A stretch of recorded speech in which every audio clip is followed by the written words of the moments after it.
Bonjour et bienvenue pour notre Facebook Live de ce jeudi. Donc aujourd'hui, nous allons aborder un des derniers points de notre campagne, puisque demain ce sera le dernier Facebook Live et après silence radio jusqu'à dimanche élection. Voilà, la dernière ligne droite est en cours. Aujourd'hui, sujet très important. Vous avez été nombreux à nous poser des questions puisque c'est une cause planétaire.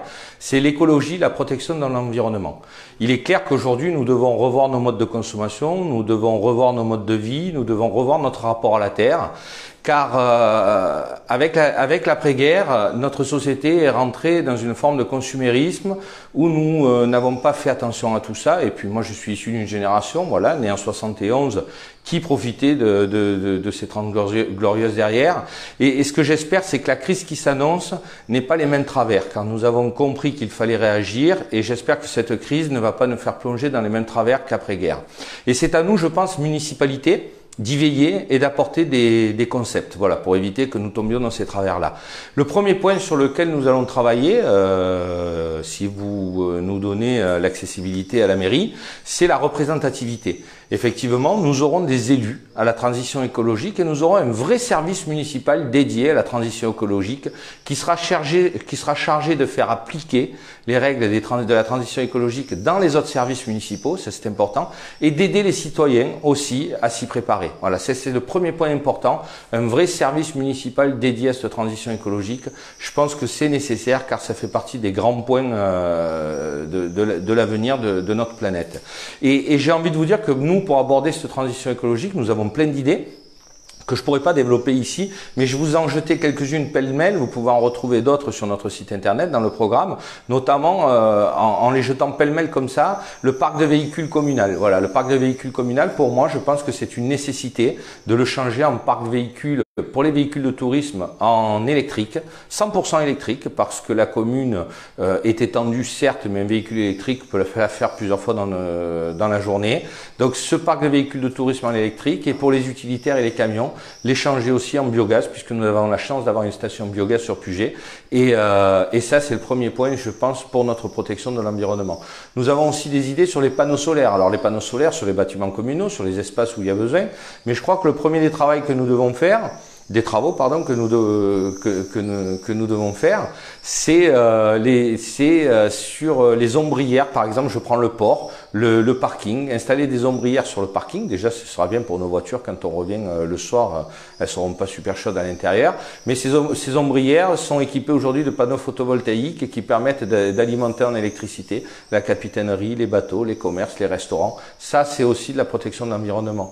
Nous devons avoir, je vous en ai parlé lorsque nous avons fait notre Facebook Live sur la Smart City, une lutte contre toutes les formes de pollution, qu'elles soient visuelles, sonores, lumineuses, physiques. Donc ça, c'est important avec toutes les solutions que je vous ai données en Smart City.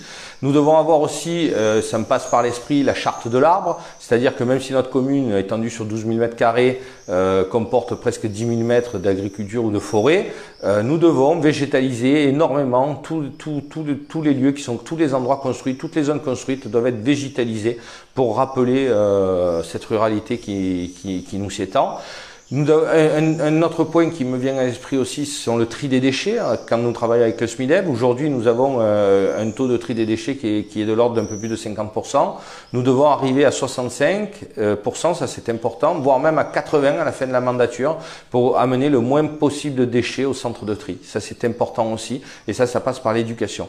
Et un des points le plus importants dans ces propositions pêle-mêle, c'est la création d'ateliers éco-citoyens, parce que nous devons vous impliquer, vous citoyens, vous devez venir nous apporter vos idées, vous devez venir nous apporter vos solutions, parce que vous en avez pour certains, et nous devons travailler tous ensemble pour mettre ce programme en place. Voilà, donc ce programme écologique, protection de l'environnement, ça passe aussi par l'éducation, ça c'est important, il faut éduquer nos jeunes, mais aussi nos moins jeunes, avec l'intervention par des professionnels ou des passionnés dans les écoles, dans les centres aérés, avec l'organisation d'ateliers et de séances d'initiation, à de la permaculture, au jardin partagé, à d'autres formes de protection de l'environnement.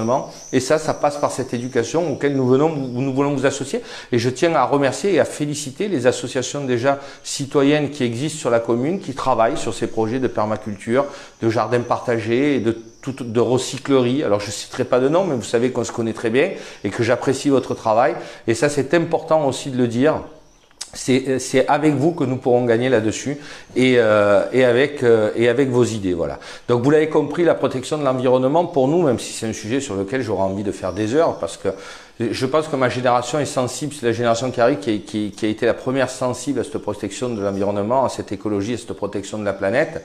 Et j'ai toujours la petite anecdote qui me vient à l'esprit, parce que même si je suis dans le milieu des nouvelles technologies, on me reproche souvent de ne pas répondre aux SMS ou aux mails, et puis je réponds toujours, quand je réponds à un SMS ou un mail qui ne demande pas de réponse, c'est un arbre que je tue sur la planète, donc des fois il faut s'y attendre, mais c'est par des petits gestes comme cela qu'on arrive à faire de grandes rivières, des fleuves, et qu'on arrive à remplir nos océans. Voilà, donc vous avez compris, la protection de l'environnement, de l'écologie, ce n'est plus une volonté, mais c'est une nécessité pour nous, en laquelle nous croyons, et c'est un mode de vie au quotidien que nous devons à notre ruralité, que nous devons conserver, pérenniser et même grandir. Voilà, donc je rappellerai juste un point, c'est que l'écologie n'est ni de droite ni de gauche, et j'ai envie avec vous d'essayer à ce qu'elle soit roquebrunose.